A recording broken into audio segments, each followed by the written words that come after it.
मैं डॉक्टर सुनील कुमार शर्मा, सहायक आचार्य राजकीय महाविद्यालय करौली,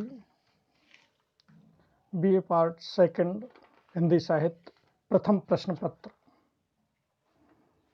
के अंतर्गत अब तक आपको रीतिकाल, काव्य रीति आदि विविध अंगों पर जानकारी प्रदान की। रीतिकाल के प्रमुख मत और रीतिकाल की प्रमुख प्रवृत्तियाँ, साथ ही साथ अब आपके बीए द्वितीय वर्ष हिंदी साहित्य के पाठ्यक्रम कोटा विश्वविद्यालय द्वारा जो निर्धारित पाठ्यक्रम है, उस पाठ्यक्रम में केशवदास, बिहारी, घनानंद, महाकवि भूषण, महाकवि सूर्यमल मिश्र, इनकी कुछ रचनाओं का अंश आपके पाठ्यक्रम में संकलित किया गया है। आज से हम रीतिकाल जो पुस्तक है आपके पाठ्यक्रम में, उस पाठ्यक्रम में संकलित पुस्तक में जो कवि हैं, उन कवियों का परिचय और उनकी कौन कौन सी रचनाएं थी और उन कवियों की विशेष साहित्यिक जो देन है, उस देन पर आज चर्चा करेंगे। इसी चर्चा की श्रृंखला में पहले कवि के रूप में आते हैं आचार्य कवि के रूप में केशवदास। आचार्य केशव का जन्म संवत 1618 विक्रम संवत को हुआ तथा मृत्यु संवत 1680 में हुई। रीतिकाल के प्रवर्तक आचार्यों में केशव को भी अनेक विद्वान मानते हैं। इसका कारण उनका आचार्य महाकवि का समर्थ रूप है। केशवदास के वंशजों का मूल निवास स्थान ब्रज और राजस्थान के देहली डीग मार्ग पर कुमेर गांव को माना जाता है। केशव के पूर्वज गौपालन में राज्याश्रित रहे थे। इनके पूर्वजों को राजा रुद्र प्रताप और ओरछा नरेशों ने आश्रय दिया था। इनके पूर्वज संस्कृत साहित्य के प्रकांड पंडित थे। इसका उल्लेख स्वयं केशवदास ने अपने ग्रंथ कवि प्रिया में किया है। भाषा बोलने जानहीं जिनके कुल के दास, भाषा कवि भो मंदमती ते ही कुल केशवदास। इस प्रकार से इन्होंने अपने कुल का परिचय प्रदान किया। केशवदास का जन्म भारद्वाज गोत्रीय सनाढ़ विप्र वंश में हुआ था। इन्हें वेदांतवादी मिश्र कहा जाता था। वर्तमान मध्य प्रदेश अंतर्गत ओरछावासी विप्र कुल में इनका जन्म होते ही अत्यंत प्रसन्नता प्रकट की गई। आज भी वहाँ के व्यासपुर मोहल्ले में उनके घर के भग्नावशेष प्राप्त हैं। केशवदास ने विधि पूर्वक अपने गृहस्थ जीवन का निर्वहन किया। पिता पंडित काशीनाथ के प्रति केशव की अगाध श्रद्धा थी।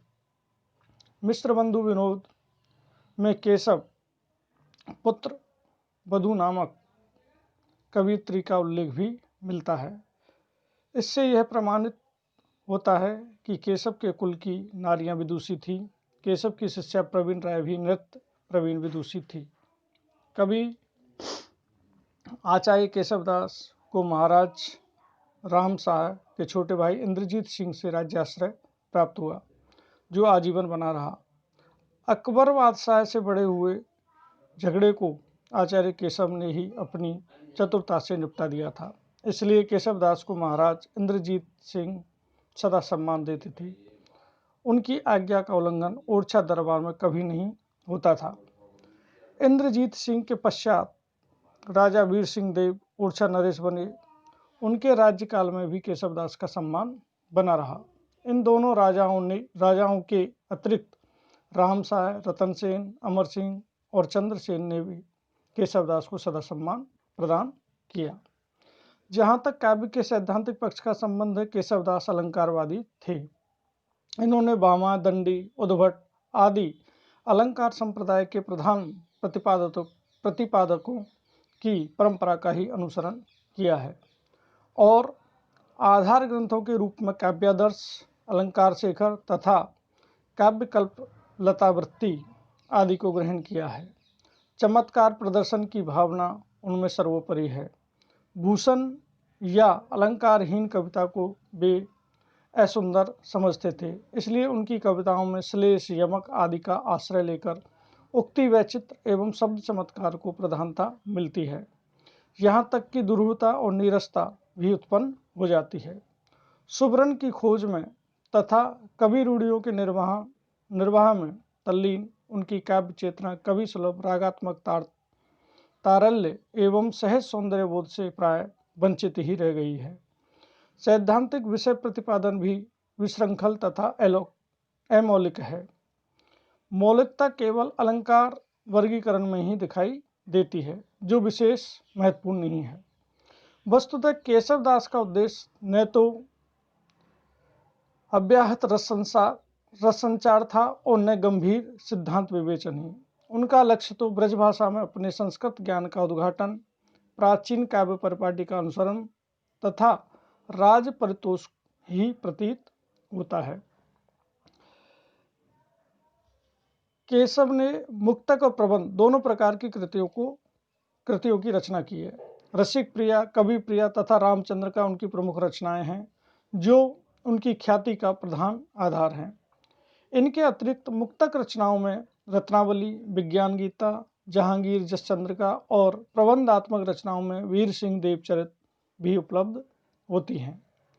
लाला भगवान दीन ने केशव की एक नक्शक नाम की रचना का भी उल्लेख किया है। ग्रंथों की विषय वस्तु और वर्णन शैली देखने से ज्ञात होता है कि उन्होंने रीति परंपरा के साथ वीर काव्य की परिपाटी को भी अपनाया है और भक्ति की धारा से भी तटस्थ नहीं रहे। विज्ञान गीता संस्कृत ग्रंथ प्रबंध चंद्रोदय की तरह उपदेशात्मक पौराणिक ढंग की रचना है, जिसमें काव्य तत्व दार्शनिकता के वागजाल में तिरोहित हो गया है। केशवदास ने यद्यपि स्वयं ही राम को अपना इष्टदेव बताया है, फिर भी भक्ति के आवेगपूर्ण आत्मसमर्पण के दर्शन उनकी रामचंद्रिका में नहीं होते हैं। उसकी विशेषता छंद वैविध्य, संवादों, रूढ़िगत वर्णनों और चमत्कार उक्ति की दुरूहता में निहित है। ब्रजभाषा काव्य को केशव की सबसे बड़ी देन यह है कि उन्होंने काव्य के शास्त्रीय पक्ष को संपूर्णता से ग्रहण करके व्यापक रूप से लक्षण उदाहरण की परंपरा, जिसका आभास संभवतः कृपाराम आदि में उनसे पूर्व ही मिलने लगा था। साहसपूर्वक स्थापना और निर्वहन उन्होंने किया। तत्कालीन भाषा काव्य में रीति की प्रवृत्ति के लिए एक विशेष आदरपूर्ण स्थान अर्जित किया। राजस्थानी चित्रकारों ने जिन साहित्यिक ग्रंथों को चित्रित किया है, उनमें कवि प्रिया और रसिक प्रिया विशेष है। इन रचनाओं की अनेकानेक हस्तप्रतियां सुदूर स्थानों से उपलब्ध हुई हैं, जिससे केशव की लोक प्रसिद्धि और इन रचनाओं का व्यापक प्रचार निश्चित रूप से प्रमाणित होता है। डॉक्टर जगदीश गुप्त का कहना है कि रीति काव्य के मान्य विद्वानों द्वारा यह बात बार बार दोहराई गई है कि जिन संस्कृत ग्रंथों का आधार केशव ने लिया या जो काव्य सिद्धांत उन्होंने अपनाया, उसका अनुकरण परवर्ती रीति कवियों द्वारा नहीं हुआ। अतएव केशव के स्थान पर चिंतामणि को रीति परंपरा के प्रवर्तक का श्रेय मिलना चाहिए, परंतु चिंतामणि का व्यक्तित्व केशव की अपेक्षा बहुत कम प्रभावशाली था। यह दूसरी बात है कि अन्य कवियों ने भी उन्हीं ग्रंथों को आधार बनाया जिनको चिंतामणि ने स्वीकार किया था। रीति काव्य के एक विशिष्ट मानसिक वातावरण के निर्माण में केशव का स्थान चिंतामणि की अपेक्षा कहीं अधिक ऊंचा है।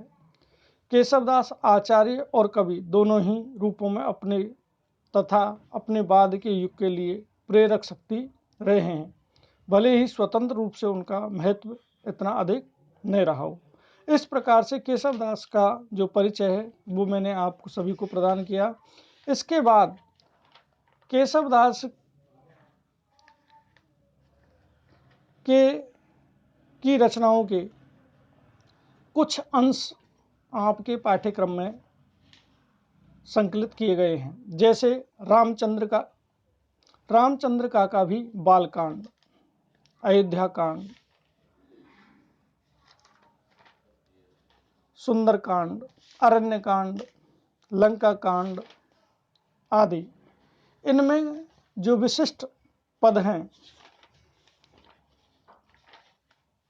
जिन पदों को गाकर आज भी लोग आनंद और भक्ति का परिचय देते हैं, ऐसे उन विशिष्ट पदों का संग्रह आपके इस पाठ्यक्रम में किया गया है, जिसका अध्ययन हम कल से करने जा रहे हैं। धन्यवाद।